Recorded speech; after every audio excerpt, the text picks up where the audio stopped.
1969-cu ilin 22 yanvarında SSR Dövlət Mərkəzi Televiziyası birbaşa canlı yayın verirdi. Yayında Soyuz 4 və Soyuz 5 kosmik ekipajlarının qarşılanma mərasimi göstərilirdi.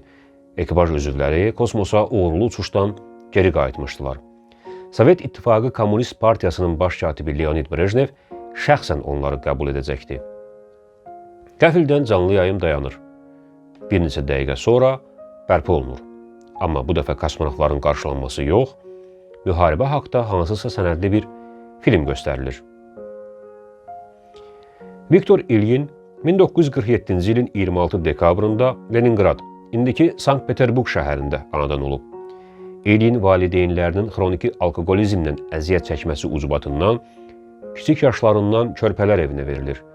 Uşaq evindən isə onu övladı olmayan bir ailə övladlığa götürüb böyüdür. 1968-ci ildə Leningrad Topografiya Texnikumunu bitirib, ordu sıralarına yollanan İlyin Sovet ordusunda kiçik leytenant rütbəsi ilə xidmət edir. 1969-cu ilin 21 yanvar səhəri hərbi hissə növbətçisinin köməkçisi kimi xidmət başında olan İlyin, növbətçinin səhər yeməyinə getməsindən istifadə edib, silah otağını açır və oradan tapançalar və daraq götürüb xidmət yerini tərk edir.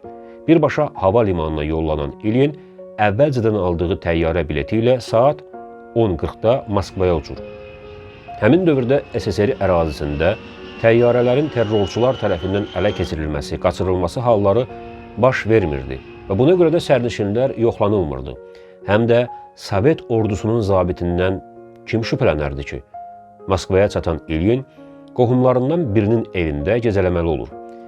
Viktora vaxtı dəyişdirilmiş mərasim, yəni kosmonavtların qarşılanma tarixi artıq məlum idi və qohumundan alıb geyindiyi milis formasında Kremlin girişinə, Borovski qapılarının qarşısına gəlir. Viktor İlyinin görünüşü heç kim də şübhə edə bilməzdi. Çünki o da kosmonavtları qarşılayan yüz minlərlə insandan biri təəssüratını yaradırdı. Üstəlik, milis geyimində idi. Elə bu geyim də Viktora tapançaları rahat şəkildə gizlətmək və kosmonavtlarla baş katibi qarşılayan milis dəstələrinin içində mövqe tutmaq imkanı yaradır. Biraz keçmiş, baş katibi və kosmonavtları gətirən kortej görünür. Kortej yaxınlaşdıqca İlyinin həyəcanı daha da artır, şiddətlənir. Ancaq o, özünü tez bir zamanda ələ alır və kortejə maksimum yaxın məsafədən atəş açmaq üçün bir qədər də gözləyir. İlyin heç şübhə etmirdi ki, Brejnevin oturduğu avtomobil kortejdəki ikinci maşındır və o, bir an belə tərəddüd etmədən tapançalarını çıxarıb həmin maşını Zil 111G nişanlı avtomobili nişan alır və 11 atəş. 6 saniyəyə 11 atəş. Ancaq İlyin zənnində yanılmışdı. Onun atəş açdığı avtomobildə kosmonavtları qarşılamağa gələn başqa kosmonavtlar var idi. Georgi Beregovoy, Andriyan Nikolayev, Valentina Tereshkova və Aleksey Leonov. Brejnevin avtomobili isə kortejdə 4-cü idi. Atəş nəticəsində sürücü İlya Jarkov ölümcül yaralanır. Georgi Beregovoy da yaralanır, amma o sayıqlığını itirməyib avtomobili idarə etməyi bacarır. Viktor İlyin Dövlət Təhlükəsizlik Komitəsi əməkdaşları tərəfindən zərərsizləşdirilir və həbs edilir. DTK sədri Yuri Andropov onu şəxsən özü dindirir. İlyinə Cinayət Məcəlləsinin 5 maddəsi üzrə ittiham irəli sürülür.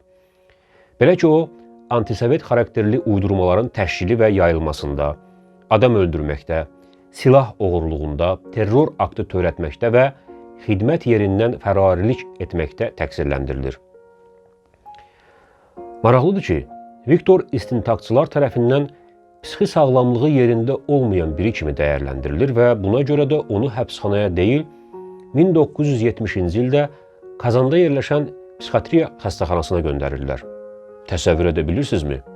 SSR kimi qapalı, təcrid edilmiş bir ölkədə, SSR kimi avtoritarizmin, diktaturanın hakim olduğu bir ölkədə Viktor İlyini buna görə qərb agenti, ABŞ casusu, düşmən dəyirmanına su əndərən kimi qələmə vermirlər. Heç ona qarşı bu ittiham da irəli sürülmür. Adamı sadəcə ruhi xəstə elan edib xəstəxanaya göndərirlər. istintaq materiallarına inansaq, İlyin Sovet rejiminə tənqidi yanaşan, komsomolu vecsiz, lazımsız sayan biri olub. İllər sonra o özü müsahibələrinin birində sui-qəsd törətməsi ilə bağlı belə demişdi. Mən dəli deyildim. Mənə bu diaqnozu qəsdən qoydular.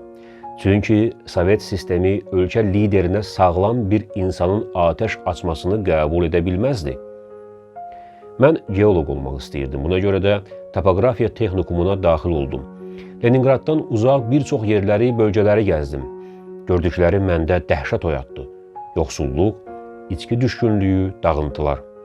Amma Sovet televiziyası bizə bunun əksini göstərirdi.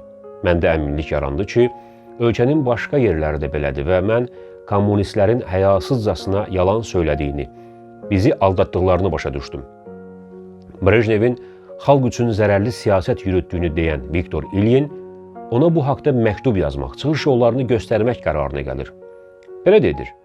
Amma ondan cavab almadığını görəndən sonra onu öldürmək qərarına gəlir. Lee Harvey Oswald'a heyranlıq duyulduğu deyilən İlyin hesab edirdi ki, Brejnevin ölümü demokratik islahatların başlanmasına səbəb olacaq. SSR rəhbərliyi hadisəni gizlətməyin mənasız olduğunu bilirdi. Mərasim iştirakçıları və böyük ehtimalla televiziya qarşısında yüz minlərlə tamaşaçı bu hadisəni müəyyən qədər də olsa görmüşdü. Hadisə gizlədilmir. Amma Sovet vətəndaşlarına başqa cür təqdim edilir. Mətbuat bunu kosmonavtlara açılan atəş kimi qələmə verdi.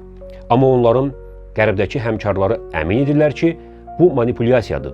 Onlar bu sui-qəsdin hədəfində Brejnev olduğunu dəqiq bilirdilər.